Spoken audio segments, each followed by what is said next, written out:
All right. So yeah, so it's great to have Mikhail Hlushchanka today. And so thanks for coming. And yeah, he's going to talk about canonical decomposition of rational maps. So take it away. Yeah, thank you. Thank you. It's a pleasure to be here. So indeed, I'm going to talk about canonical decomposition of rational maps. But before I dive into dynamics of rational maps, let me first talk about some decomposition ideas in mathematics. And in particular, I want to discuss with you decomposition ideas from the celebrated work of Bill Thurston. So Thurston had several results in geometry of three manifolds, theory of surface homomorphisms, and dynamics of rational maps. And even though the three fields to be, not really seem to be not connected, but the idea behind the results is very similar, and it could be roughly said like this: topology should imply geometry, unless there is some combinatorial abstraction. So let me start today by discussing with you some ideas of Thurston's from his study of three manifolds. So if we restrict first to the two-dimensional world, we know that every compact surface admits one of the three standard geometries depending on its genus. So it's either a sphere, a torus, or it has some hyperbolic geometry if its genus is at least two. And the natural question to ask is, well, what can we say about three manifolds? So let's suppose that M is a compact connected orientable topological three manifold. And the question that we want to ask is, does M admit a geometric structure? And an answer to this was provided by Thurston, and completed by Perlman in the early 2000s. So, and the answer is formulated in this theorem. So every topological three manifold can be decomposed into some pieces such that each piece carries one of the 8 geometries. So there are 3 standard geometries, spherical, Euclidean, and hyperbolic, that everybody knows. But then there are 5 more. So there are like 2 product geometries, and there are like 3 special ones. And I'm not really going to define this. So what I want to discuss briefly with you is how one actually arrives to this decomposition. The idea is that if we're given a topological three manifold, we can cut it out using essential spheres and tori and iteratively simplify the topology. So what is an essential sphere, let's say? So if I have some three manifold and I have an embedded sphere S, then I call it non-essential if it bounces solid 3 ball on one side of it. So for instance, let's say this sphere in this 3 manifold is non-essential because it bounces a 3 ball. But if this is not the case, then such a sphere is called essential. So to get some essential example, you could imagine, like having, let's say, 2 knots in a 3 ball. So like you have complement of 2 nodes. And then if you look at the sphere that surrounds one of these nodes, this is going to be essential because it has topology on each of the sides. All right. So what you could do, you could cut this manifold along the sphere. So what does it mean? You cut this manifold, you split your manifold in 2 parts, and then you glue in just solid ball in each of the 2 manifolds. And so you have 2 pieces with simpler topology. And then you just iterate this procedure. So eventually you will stop, with something that is called prime, so it does not admit any essential sphere. And similarly, you could also define essential tori, meaning that you have an embedded tori in your manifold, and you could also cut along these things. And it's been known earlier that there is a canonical decomposition of 3 manifolds along essential spheres and tori, and what essentially Thurston conjectures that, you could geometrize each piece using one of these 8 standard geometries, and by far the general case, similarly to the two-dimensional world is the hyperbolic case. So like almost, let's say, kind of almost all the manifolds, three manifolds, they carry hyperbolic geometry. So what we should take from this slide is that, well, this decomposition idea is very natural. So if you want to study some complex object, well, think of some natural way to cut this object into simpler pieces and then understand how these pieces come out together and how this results in the properties of this combined piece. So now we will move to the formulation of the main theorem for today, which is joint result with Dima, Dudko, and Dirk Schleicher. So the theorem says the following: if you are having a postcritically defined rational map with non-empty Fatou set, then you can canonically decompose it into maps of two types. So that maps are called, the two types are called Crochet maps and Sierpinski-Kapit maps. The first guys have very thinly connected Julius sets, like this one, and the other ones have very heavily connected Julius set, like this one. So this is like a Sierpinski-Kapit map, and this is like a Crochet map. So all these notions would be defined later during the talk. So just be patient, and well, you will see definition of all the terms that are in this theorem. And well, I will then repeat the theorem again, and we will be able to understand it. So let's start by trying to understand what is actually complex dynamics is about. So complex dynamics studies iteration of rational maps on the Riemann sphere. So during today's talk, Fn denotes the nth iterate of the map. So if you have a point in your Riemann sphere, you can look at the orbit of this point under the map. And what is the simplest orbit? Well, it's a periodic orbit, which means that the point z0 returns to itself after some p iterations. And p is called period if p is minimal with this property. All right. So each periodic point of period p has an associated quantity, which is called multiplier. And this is just the derivative of the piece iterated at this point. We see that the point is attracting if this multiplier is less than 1 in the absolute value, and is repelling if it's strictly larger than 1 in the absolute value. So let's just quickly do some example. So if you have some rational map like this, so it's in fact, it's a polynomial of degree 4, then one could easily check that it has 5 fixed points. What are those? Those are 0, 1, and actually all the 3 roots of unity, and also infinity. So we have 5 fixed points. And then if you compute the derivative of your map, in this case, this is very easy. The derivative would be just -4/3 times z cubed minus 1. You will actually observe that the derivative at 1 omega omega squared at infinity is actually 0, which means that these 4 fixed points are attracting.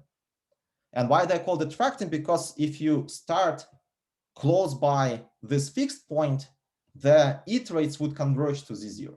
So this is what it means to be attracting. And the remaining fixed point 0 has, well, so if you plug it in, then the derivative would be 4/3. So the 0 is actually a repelling fixed point. So this polynomial, it has 5 fixed points. 4 of them are attracting and 1 is repelling. So this repelling periodic points would play a crucial role for introducing the notion of the Julius set of the rational map. So by definition, if I have a rational map, then the Julius set is the closure of the set of all repelling periodic points. And Fatou set is the complement of the Julius set. So Fatou component is just some connected component of the Fatou set. And intuitively, you should understand that, well, F behaves regularly on the Fatou set and chaotically on the Julius set. So this picture shows exactly the Julius set of the polynomial that we saw on the previous slide. So here, how you should actually read out the Julius set. So the Julius set is the fractal boundary of this flower, of this fractal flower. So this is the Julius set. And the colored thing that you see up here and also the exterior belong to the Fatou set. So essentially, in the center of each of these three petals, I have one fixed point with 1 omega and omega squared. And all the points in these petals, so all the points in this red petal are being attracted towards one other iteration. All the points, let's say in the exterior, they are going to infinity. And in the middle, I have a repelling fixed point 0. And well, the other pictures show also Julius sets for some other rational maps. In particular, the Julius set may be a dendrite. So the Julius set may just have dendrite-like structure like this, or the Julius set may have a Sierpinski carpet-like structure. So the Fatou components may be Jordan domains and have disjoint closure. So for instance, like in this sphere. Or for instance, in this case, well, you see that there are lots of colored Fatou components. And the interesting thing about this example is that essentially you could reach out any Fatou component from any other one using countable chains of touching Fatou components. And this observation would be crucial for our later discussion. So this is just the definitions of the Julia and Fatou sets. So in principle, I'm following the chat. So if you have questions, feel free to write them down in the chat and I will respond or just see them out loud. So in the study of dynamics of rational maps, the crucial role is given to the critical and postcritical set. So let me define what are those things. So every rational map is a branch covering map of the sphere, meaning that it's continuous, surjective, and locally it's just a power map after homeomorphic changes of coordinates. So locally the map just essentially z goes to z to the power k for some k. And this k is called the local degree. So what is the critical point of the rational map? Well, it's just a point where the map is not locally injective. Put it differently, it's also exactly the points where this local degree k is at least 2. So locally, map looks as z to the power k, and critical point is the point where k is at least 2. So in our talk today, we will denote by CF the set of all critical points, and by PF the postcritical set of F. So what is the postcritical set? It's just a set of all forward iterates of the critical points. So you start with all critical points, you iterate them with your map, and you take the union. And this is the postcritical set. And the standard idea in complex dynamics is that the global dynamics of rational map is controlled by dynamics of the critical set. In particular, you may understand, let's say, the general structure of the Julia and Fatou set by knowing the dynamics of the critical points. So let me just give you like one standard example. So, well, I think we all know what the Mandelbrot set is. So the Mandelbrot set M describes those quadratic polynomials z squared plus c for which, well, the critical point 0 has finite orbit. But in fact, this is the same as saying the Julius set of F is connected. So if the critical point has finite orbit, then the Julius set is connected. Well, and converse is also true. So this Mandelbrot set, of course, has like this complicated fractal structure. So in particular, if you take a point from exterior, then the Julius set is a Cantor set like this. If you take a point from here, then the Julius set looks like something like this and so on. But the crucial thing is that this complicated structure of the Mandelbrot set may be understood in terms of some countable family of polynomials. And what is this countable family of polynomials? Well, those are postcritically finite polynomials. So we say that the map is postcritically finite if the size of the postcritical set is finite. Or put it differently, each critical point has finite orbit. So we have finitely many critical points, we iterate them, and the map is called postcritically finite if each critical point is either periodic or pre-periodic. So it's a very special family of maps. So in particular, you only have countably many such maps, but they're structurally very important. So as I said, the whole complicated structure of the Mandelbrot set may be described in terms of these postcritically finite guys. And it's also conjectured by Macmillan that the set of rational maps that are quasi-conformally conjugate to the postcritically finite ones is dense in the space of rational maps. So put it differently, if you want to understand the dynamics of some family of rational maps, then you should first understand the dynamics of the postcritical ones, and then try to extend your study to the general case. So from now on in this talk, I will always consider postcritically finite rational maps. So when we talk about the structure of the Julia and Fatou sets for postcritically finite rational maps, there are some special properties that these maps have. For instance, the Julia set is compact, connected, and locally connected set. And the Fatou set consists of those points that converge to a periodic critical cycle. So in particular, for the polynomials that we considered, the Fatou set consists of those points that converge to one of the fixed points of your map. So the Fatou set consists of all these green regions, all the blue regions, all the green edges, and the exterior. And the complement is the Julius set.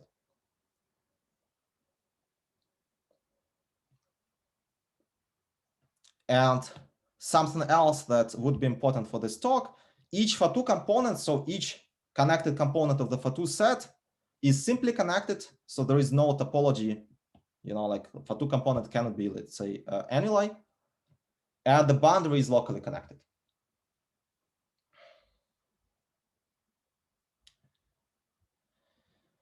So the next thing that I need to introduce is how do we actually cut rational maps into pieces?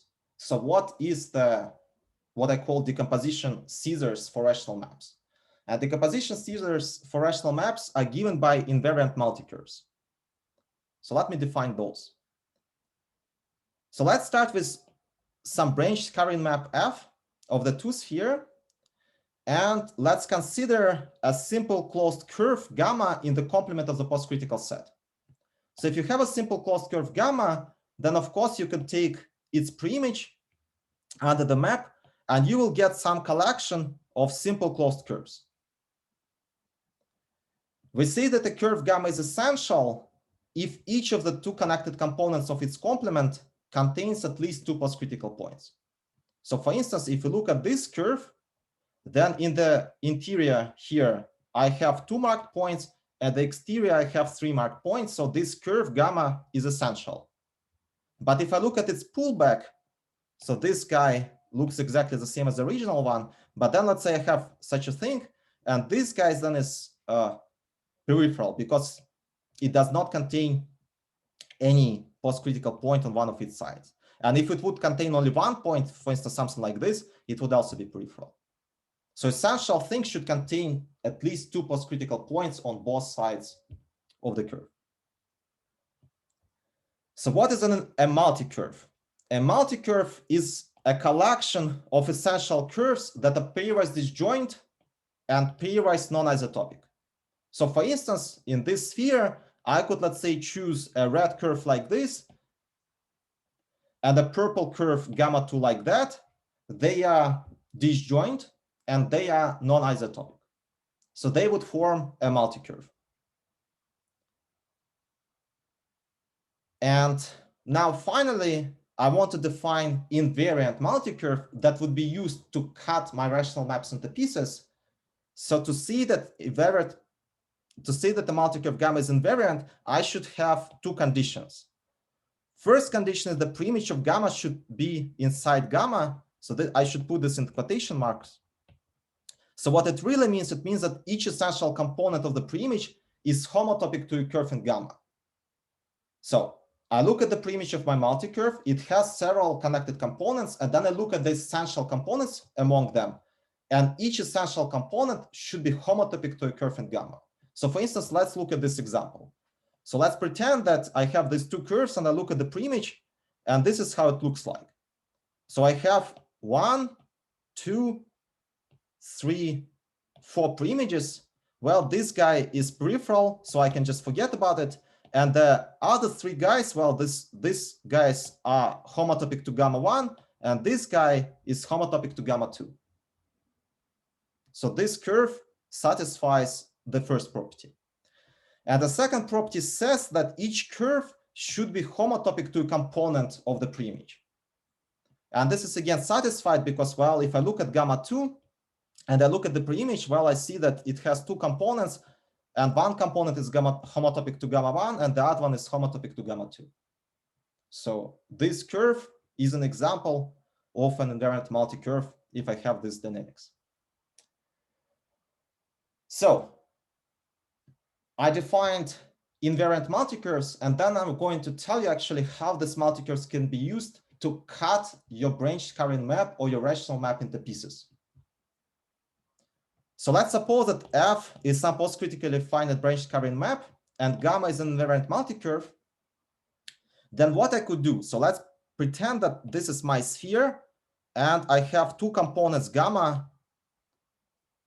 in my invariant multicurve. So what I want to do, I want to remove this remove this multicurve from the sphere.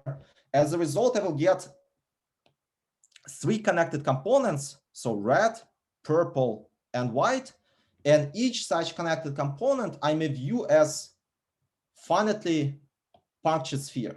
So put it differently, if you imagine putting your curve into some annulus and then squishing this annulus like this, then you really see 3 curves appearing after, 3 small spheres appearing after this process. So cutting a sphere along a multicurve gives me small spheres like this. So now I will add dynamics. If I have an invariant multicurve, I'm going to look at the preimage of my multicurve and then do exactly the same thing. So squish all the curves in the preimage. So what I will get a tree-like structure like this. So each component of the complementary component of the preimage of gamma would correspond to a punctured sphere. And then because my curve is invariant, so in particular, this curve and these curves are homotopic to this one, and this curve is homotopic to this one, and this is just peripheral, meaning that I could just forget about the sphere and I could squish in, like this sphere to just an annulus. So if I do this, what I will get that dynamics of F gives me dynamics on small spheres. So I may identify this sphere with this one, and then my map would just map this orange sphere to this one like this. And I may identify this sphere with this one up to homotopy and this one with this one. And then what the dynamics would do, well, it would map this purple sphere here. This purple sphere is identified with this guy, and this guy is mapped up here.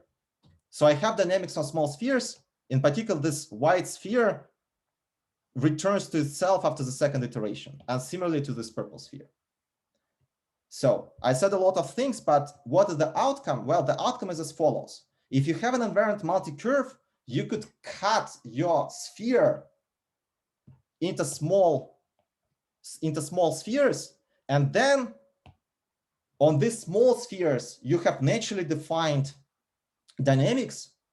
And if you look at the periodic spheres with respect to the first return map, then this what we would call small map. So in this case, I have 3 periodic spheres, and here the first map is, well, F, and for this 2 is F squared. So this is the crucial idea due to Kevin Pilgrim, who essentially gave the procedure how you could decompose rational maps or branch carrying maps into smaller, let's say, more easier maps. And with this definition in mind, we could formulate finally the Thurstons theorem for rational maps. So some people call it the fundamental theorem of complex dynamics. So if you have a postcritically finite branch covering map, then there is a canonical invariant multicurve gamma such that each small map with respect to the decomposition is either a homeomorphism, a double cover of torus endomorphism, or a rational map. So you have a canonical multicurve along which you could cut your map, and then this map splits into either homeomorphisms or maps of parabolic type or rational maps. So for those people who know the Nielsen-Thurston decomposition of surface homomorphism, this is, like a very analogous statement. So the Nielsen-Thurston decomposition says that each surface homomorphisms can be cut along an invariant multicurve into either periodic guys or pseudo-anosal guys. And this is a very similar statement. Yeah, I should maybe say that the original Thurston theorem essentially was saying that if this curve gamma is non-empty, then there is an abstraction for the rational map to be rational. And later on, Pilgrim and Salinger actually really established this decomposition. So they really showed that you could cut your branch covering map using Thurston abstractions in a natural way.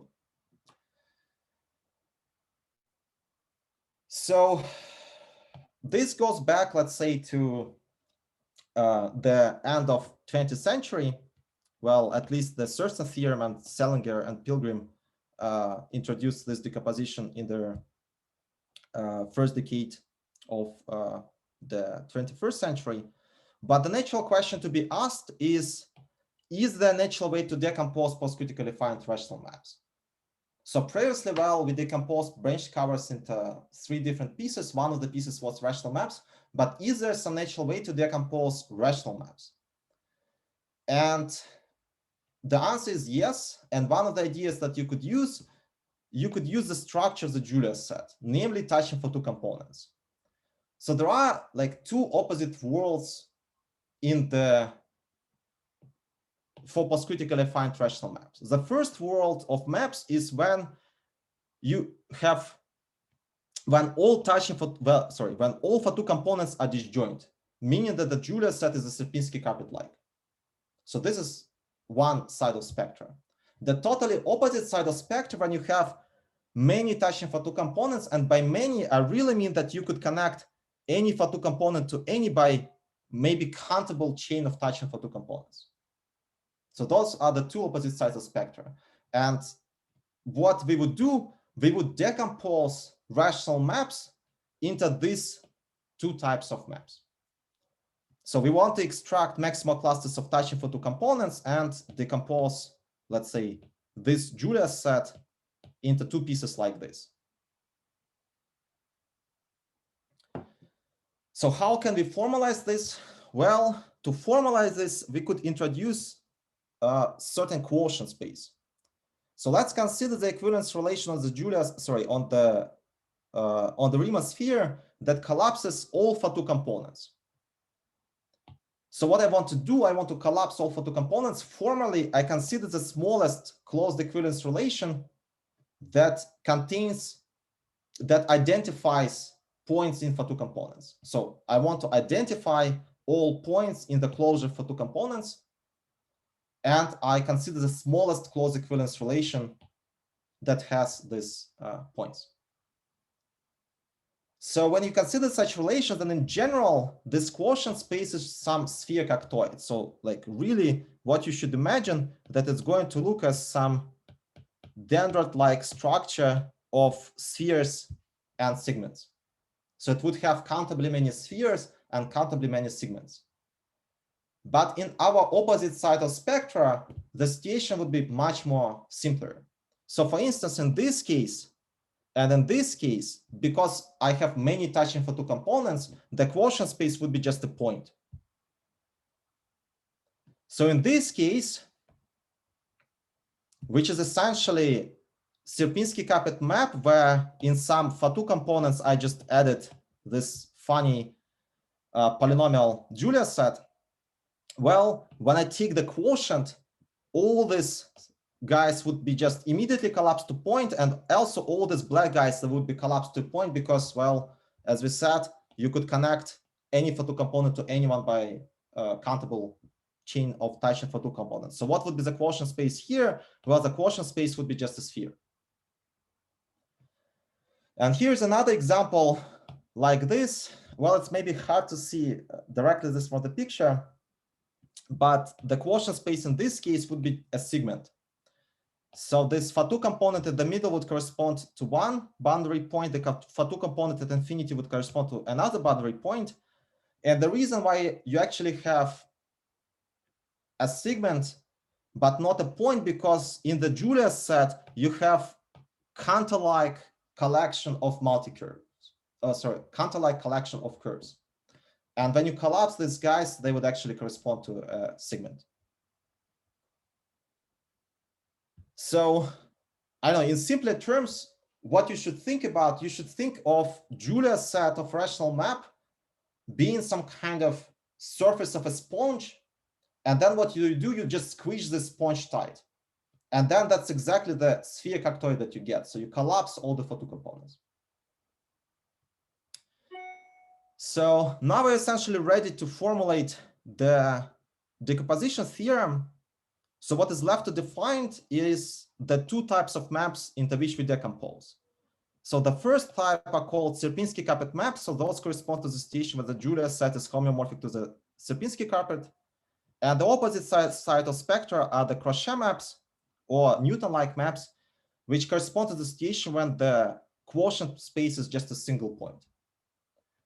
So equivalently, Crochet maps can be defined like this. So there is a finite invariant connected graph G that connects all the postcritical points and intersects Julius set uncountably many points. So this definition is actually too abstract to work with, and in reality, you use this definition to work with. So there is some finite graph G that connects all the postcritical points and intersects the Julius set only uncountably many points. And then our theorem is, well, as I formulated before, if you have a postcritically finite rational map with non-empty photo set, then there exists a canonical multicurve such that each small decomposition is either Crochet map or Sierpinski carpet map. So I hope that I defined things not too fast and you were able to grasp the meaning of the main theorem for today. So some things that I want to say about this result is that it does not only work for postcritically finite rational maps, it works in a more general setup of the so-called Bocce expanded Thurston maps. So those are essentially branched covers with extra metric on them. So those are branched covers on the sphere, and you endow sphere with some metric so that this metric is essentially being expanded by the map, and this mimics the structure of the metric structure of the postcritically finite rational maps. And why it's interesting? Well, because in this more general topological setup, this theorem allows to localize Thurston abstractions. So if you remember, the original Thurston theorem had this canonical abstraction gamma, canonical Thurston abstraction gamma, and a natural question to ask is, well, how does this gamma correlate with our decomposing curve gamma Cro? And the answer is like this. So if you have any curve in your Thurston abstraction, it's either inside our decomposition, inside our decomposing curve, or it's inside the Sierpinski sphere. And this is crucial, let's say, for generalizing classification of rational maps to some nice setups. So, Misha, yeah. Can you recall again what this curve is an obstruction to? Because I think I didn't understand what this obstruction was. All right, so Thurston theorem says that you could decompose your postcritically finite postcritically defined branch covering map canonically into maps of 3 types. So they could be homeomorphisms, parabolic type, meaning that they arrive from double curve of torus endomorphism, or rational maps. And if this canonical decomposition is non-empty, meaning that you actually do have a multicurve that decomposes, then this curve is called Thurston abstraction. So put it differently, let's pretend that you have some branch covering map. And what do you want to understand? You want to understand, can a rational map have this combinatorics? And the answer is no in general. Not every combinatorics of branch covering map may be realized by a rational map. And it's only realized in a situation when there is no Thurston abstraction. So Thurston abstraction is some multicurves that satisfy certain mapping properties. Well, I know if you want, I could define this with more details at the end of the talk, but maybe not right now. Okay. No, I think I understand. Thanks.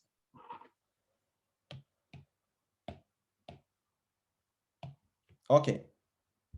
So this is this result. And in the remaining time, what I want to do, I want to outline some key ideas from the proof and also some applications of this result. So the first main ingredient of the proof is a so-called Crochet algorithm, which essentially produces this Crochet multicurve that cuts your sphere into Crochet maps and Sierpinski maps. So how does this work? So first of all, we want to extract maximal clusters of touching for 2 components. And this is something that you actually see from the picture. So if you have a picture like this, you see that there is a cluster of touching for 2 components. And you want to extract such maximal clusters from your map. So how can you do this? Well, let's say if you have 2 touching for 2 components, then well, you could just, like look at the preimage and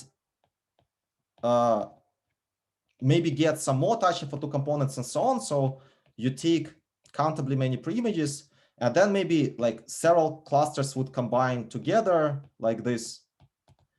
But the crucial point is that there is a well-defined maximal cluster of touching for 2 components.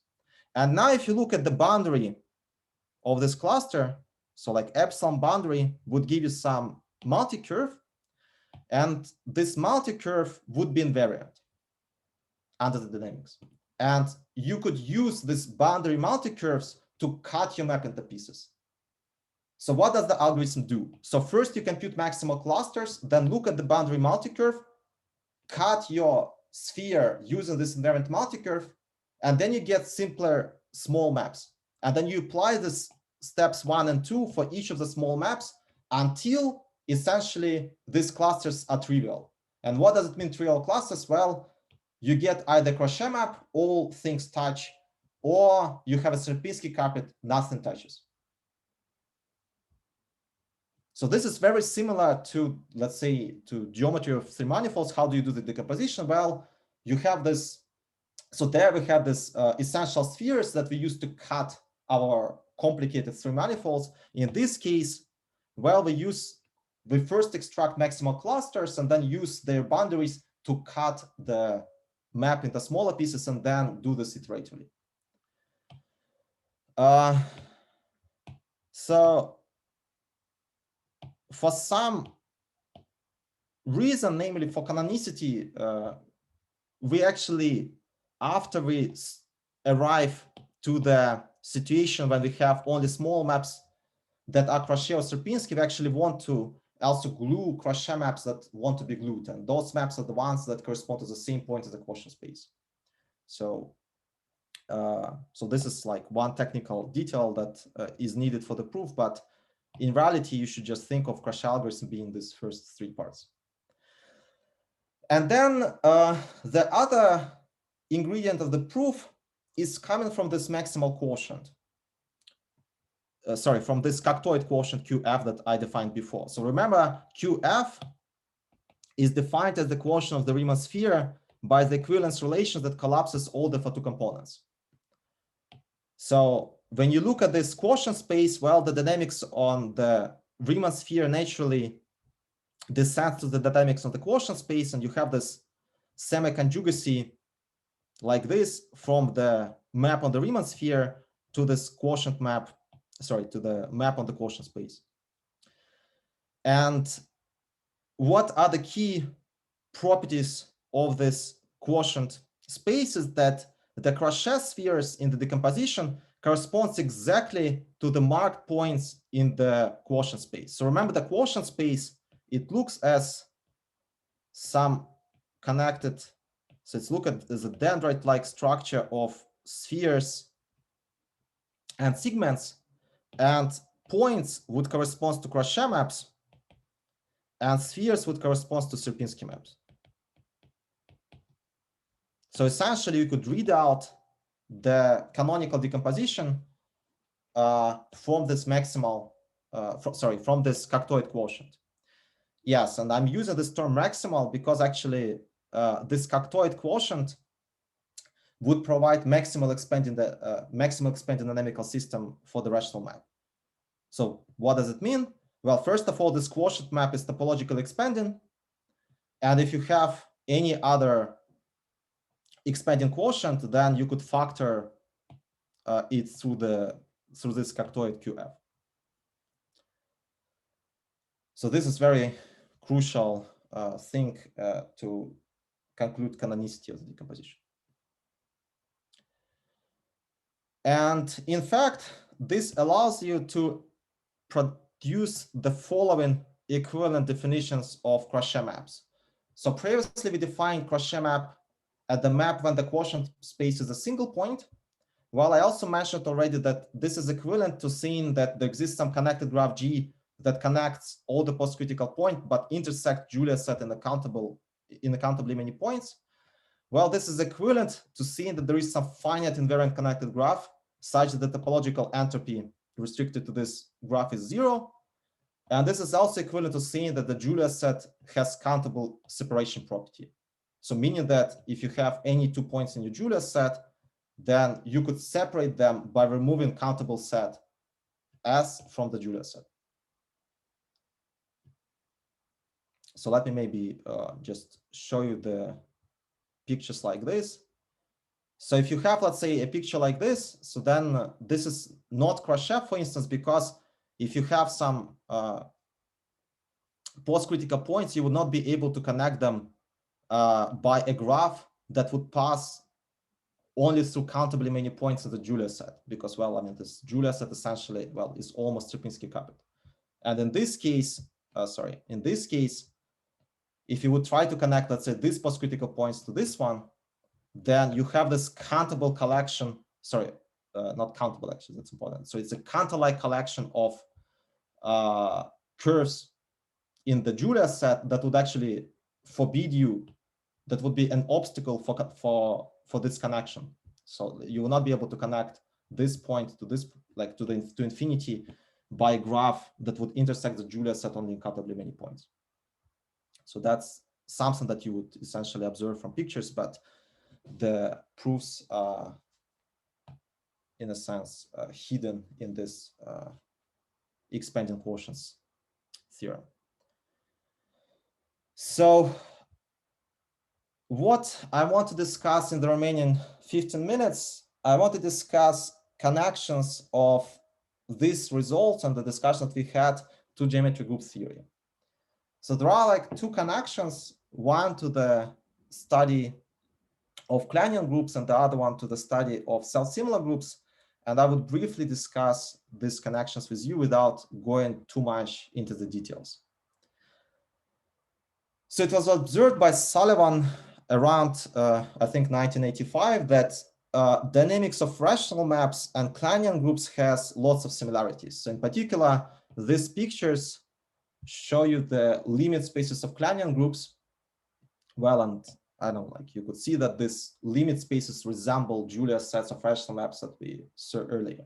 And in fact, there is a so-called Sullivan's dictionary that translates objects, let's say, from Kleinian group dynamics to objects in the dynamics of rational maps and vice versa. And it's not only just dictionary between objects, there are many similarities between methods and proofs that appear in these two different contexts. And the famous example is Sullivan's no wandering domain theorem, which essentially says that, well, in the rational maps case, it says that each photo component is eventually periodic. So there are like no photo components that would just wander on your sphere.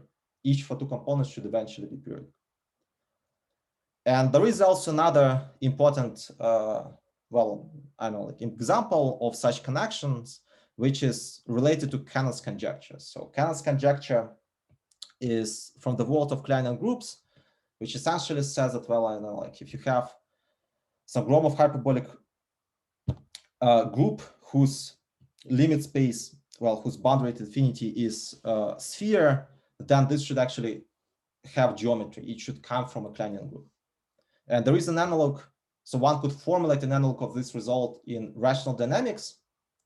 And it was recently established by Borg-Meyer and independently by Hasinski and Pilgrim. But Cannon's conjecture in Kleinian groups is still open. So what is the relation for the to the topic that we just discussed? So the relation is coming from the following question which is how can we measure geometric complexity of a fractal? One of the standard ways to measure geometric complexity of a fractal is just to look at the Hausdorff dimension. Well, when you look at limit spaces that appear, let's say, in Kleinian groups or like in Gromov hyperbolic groups, it's actually much more general to not just consider Hausdorff dimension, because it would only provide invariant up to bi-Lipschitz equivalence, but actually conformal dimension. So what is a conformal dimension? Conformal dimension, it's infimum of the Hausdorff dimensions over all metric spaces that are quasi-symmetrically equivalent to the given one. So you have a metric space X, you look at all metric spaces Y that are quasi-symmetric equivalent to X, and then you take infimum of the Hausdorff dimension. And now this conformal dimension is, well, it's clear already from the definition that this is a invariant for quasi-symmetry. And similarly, one defines alpha's regular conformal dimension. So let me not go into the details what it is. So it's a bit enhancement of this alpha's regular conformal dimension. And those two things are very, alpha's regular conformal dimension are really important invariants in the study of Kleinian groups and Gromov hyperbolic groups. In particular, one could reformulate Cannon's conjecture in terms of whether alpha's regular conformal dimension is obtained or not, meaning that, you know, like this infimum is actually minimum. And if you translate these ideas to the world of rational maps, well, it's natural that we should look at alpha's regular conformal dimensions of the Julius sets. And really, to the moment, very little is known about these questions. So the decomposition theorem naturally provides a lower bound for alpha's regular conformal dimensions of the Julius set. So meaning that if you want to bound alpha's regular conformal dimensions of the Julius set, well, look at the decomposition, take conformal alpha's regular conformal dimension of small Julius sets, and this would give you a lower bound. Well, plus actually the multicurve gives some also interesting bound. There is some extremal quantity that one could associate it to this invariant multicurve gamma, but again, I don't want to go into the details of that. So morally speaking, this decomposition that we produce provides natural lower bound for alpha's regular conformal dimension. And I should also say that recently, this decomposition theorem that we have was used by In-Sung Park together with a criterion by Kevin Pilgrim and Dylan Thurston to actually show the following. So if you have a hyperbolic rational map, then it's a Crochet map if and only if alpha's regular conformal dimension is 1. And this is very interesting because, well, these Crochet maps are essentially like non-trivial cases when this conformal dimension can be computed explicitly, not just a lower bound or an upper bound, but it's actually exact value. It's exactly 1. And maybe let me just say roughly why you should expect something like this. At least why you should expect that if you're not Crochet, then this alpha's regular conformal dimension should be strictly larger than 1. And the reason is like this. So if you are not Crochet map, it means that you have non-trivial decomposition. And if you have a non-trivial decomposition, it means that in the quotient space, you either have a segment or a sphere. A sphere arrives from Sierpinski capets, But Sierpinski carpets, well, it's well known that those have first regular conformal dimension strictly larger than 1. And segments corresponds to Cantor-like multicurve, and they also are abstractions for first regular conformal dimension 1. So essentially, like, this decomposition provides a natural way to prove a statement like this. And another connection that I want to briefly discuss is the connection to geometric group theory that is given by the subject of iterated monodermy groups. Again, I would be rather brief with the definitions here, but if you want to hear more details, I would be happy to give them to you.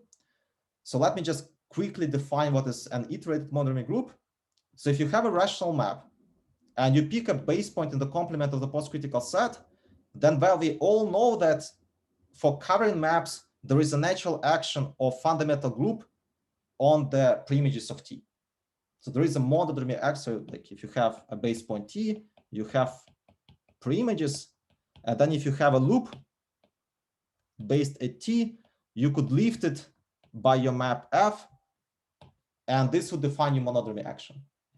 But what you can do, you could not only look at the first preimages of your base point T, but you actually could look at like all the finite preimages of your base point, and then you will have monodermy action on each of the level of this preimage tree.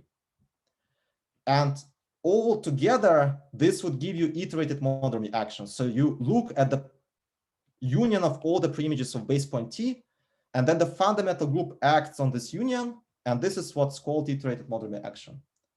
And now iterated monodermy group is a quotient of the fundamental group by the kernel of the section. So fundamental group is a huge free group because we have punctured sphere, and now we quotient it by the kernel of this action. And that's what is iterated monodermy group. And so these groups were introduced in early 2000s by Nekrashevich, and they provide very useful algebraic tool and invariant for the study of dynamics of rational maps. So they connect to geometric group theory because they're examples of self-similar groups. Yeah, I don't know, okay, let me skip this formal definition. Essentially, there is some self-similar structure of the action, of the iterated monodermy action, and you really may think of these groups as being, like fractal groups. And one natural question that one could ask is, well, what are the algebraic properties of these groups? And interestingly enough, they frequently have exotic properties from the point of view of standard algebra. So in particular, if you look at z squared plus I, then the group would be of intermediate growth. And if you look at z squared minus 1, then you will get an amenable group of exponential growth. So you have some unusual algebraic behavior naturally appearing for these iterated monodermy groups. And what one could ask is there some correlation between dynamical properties of rational maps and algebraic properties of the iterated monodermy groups? So how dynamical properties of map translate, let's say, to amenability or growth properties of maps?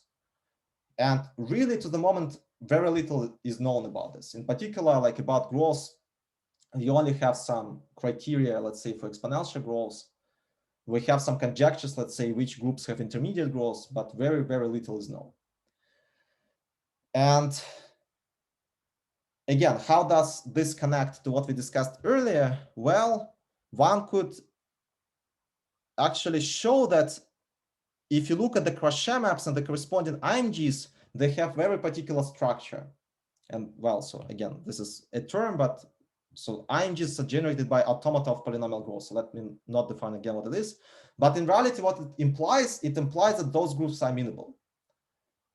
So using some previous work by Hlushchanka, Nekrashevich, de la Salle, and also recent criteria by Nekrashevich, Pilgrim, and Thurston, we could deduce that Crochet IMGs are amenable. And essentially, these are the only maps for which we know amenability or non-amenability. So like Crochet maps is the largest class of maps which we know something. And really, to go beyond that, one should make a huge leap. For instance, and and our decomposition theorem actually suggests that the next class of maps to study from the point of view of complexity, well, are those where the where the quotient map is a segment. So you have like two crochet maps on the boundary, and the quotient space is a segment. Well, one could hope that maybe when you have such a, so to say, extension of crochet maps, one could still be able to use the methods, let's say, by Hlushchanka and Crochet and de Lasalle to show that these guys are amenable. But, well, this is the one of the open things that I'm trying to understand these days. And another interesting question that one could ask is the following.